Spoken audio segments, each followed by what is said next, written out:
Hi guys, welcome back. Another pay-per-view this weekend, this time Fastlane, and you know the drill at this point, it's my predictions video. I've got my laptop down here with the list of the matches, only 5 this time, compared to last time which was Wrestle Dream with about 14, so nice short video this time. Starting off with the 6-man tag team match of the LWO versus Bobby Lashley and Street Profits. So, at the moment, not 100% sure who's going to be in the match for the LWO. Obviously, Ray's front and centre in the picture, and you got Santos and Joaquin Wilde. Potentially, there's also the possibility of Dragon Lee being integrated into the LWO as well at some point, so possibly that. That being said, though, my prediction is for the Street Profits to win with Bobby Lashley to really give this new faction their first big win and to help further their story and that. So yeah, that's my prediction for the 6-man tag, Bobby Lashley and the Street Profits. The next match is for the Undisputed Tag Team Championships. It's the Judgment Day of Finn Balor and Damian Priest versus the team of Cody Rhoades and Jey Uso. Obviously, this match was made on Raw. Neither Cody or Jey really seemed to be phased by going for the tag belts and that fussed. So, that being said, and this being the Judgment Day's first title defence on pay-per-view since winning them last month at Payback, my prediction is for Judgment Day to retain.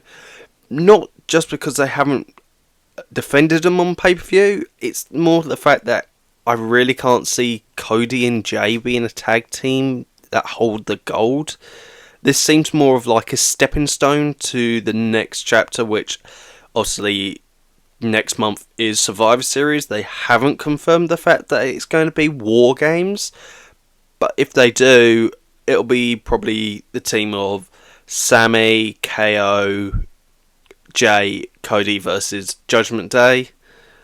So yeah, a bit potentially having Jey take the pin here or cost the match, more likely, would help further that story going into Survivor Series. So yeah, Judgment Day to win.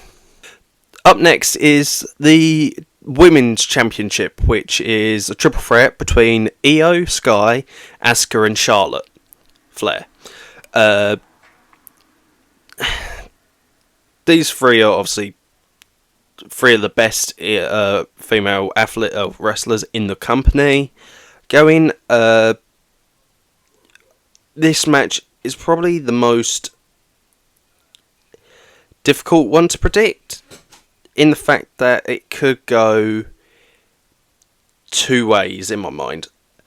Bottom line, Asuka's not winning this match. She's going to be the one taking the pin, which is disappointing for Asuka, but it's sadly the truth. You're either going to get Charlotte winning and then elevating her title reigns up even further, so getting close to that 16th reign, and she doesn't have to pin Io, which protects Io, but then Asuka eats the pin. Like I said, Asuka's going to be the one taking the pin in this match no matter what. Or do we have Io retain as a first title defence on pay-per-view since winning the belt at SummerSlam, but again, not pinning Charlotte because it's a way to protect Charlotte because it's Charlotte, even though she really can eat a pin and it wouldn't affect her, because Charlotte's one of those stars now that has elevated to such a point where she doesn't need protecting so much. She always feels like a big deal. So it's a bit like John Cena in the way, like, he can eat a few losses now in his career and it doesn't affect the audience perspective of him. He's already a made star. Same in the way of Charlotte. So she could technically eat a pin, but that being said, she's not. She'll be protected in this triple threat match, which is pretty much like most triple threat matches involving Charlotte. That being said, though, my prediction is Io to retain. I think you carry on this feud, or carry on with Io with the belt, because I really think the damage control implosion slowly is what we're building towards. Eventually ending up with Bayley versus Io. Not sure when, but that's what I think we're building towards. Plus, if Jade Cargill's rumoured to go to Raw, what is the point in like having Charlotte win if we're not building to Jade Charlotte? If Jade's going to Raw, Charlotte doesn't need the belt, in my opinion. So yeah, Io to retain. Up next is most probably going to be the main event of the evening, of the tag team match of John Cena and LA Knight versus the Bloodline of Solo Sikoa and Jimmy Uso. It's just a no-brainer. It's not going to be that hard. John Cena and LA Knight. I mean, I know what I said a minute ago with comparing Charlotte to Cena, and Cena can eat a loss now in his career, but I mean, with the rise of LA Knight and John Cena together, that is the best way I would put it is that is the Hulk Hogan and Randy Savage mega powers. No chance they're losing.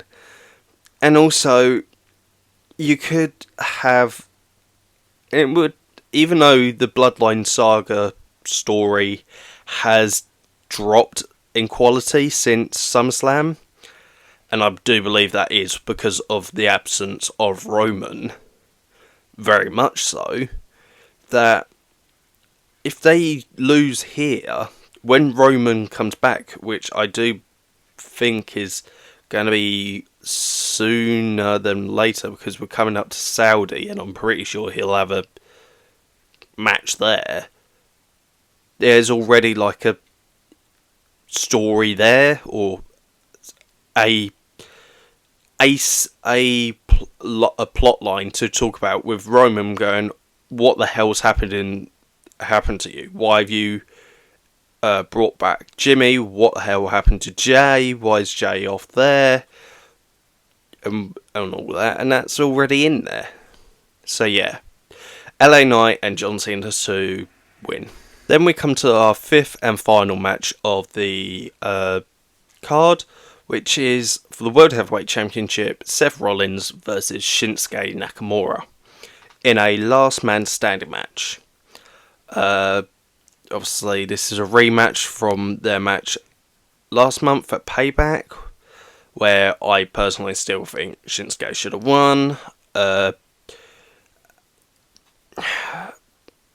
going to go with Seth again, as much as it annoys me that he's going to probably win, and it means that Shinsuke's just going to be put back down lower in the lower mid-card again after this. It's just, I don't see Shinsuke winning, or I want him to, but I just don't see him winning, especially with the looming threat of Damian Priest as Money in the Bank. I think that's going to be, that plot line's going to happen sooner than later, and I think Seth's going to be the one to be cashed in on. So it'll probably be a fun match. Obviously, these two are two of the best workers, and that and a last man standing match can be fun. So, and it's going to show that Seth can overcome the odds even with his broken back. So yeah, Seth to retain the World Heavyweight Championship then. And those are my predictions for WWE Fastlane. I hope you enjoyed this video. Please leave a comment with your predictions on what you think of the pay-per-view coming up. And don't forget to check out my Facebook group where I upload different things like articles and all that. So it'll be fun. I hope you enjoy the pay-per-view, and I hope you enjoyed this video. Thanks. See you soon.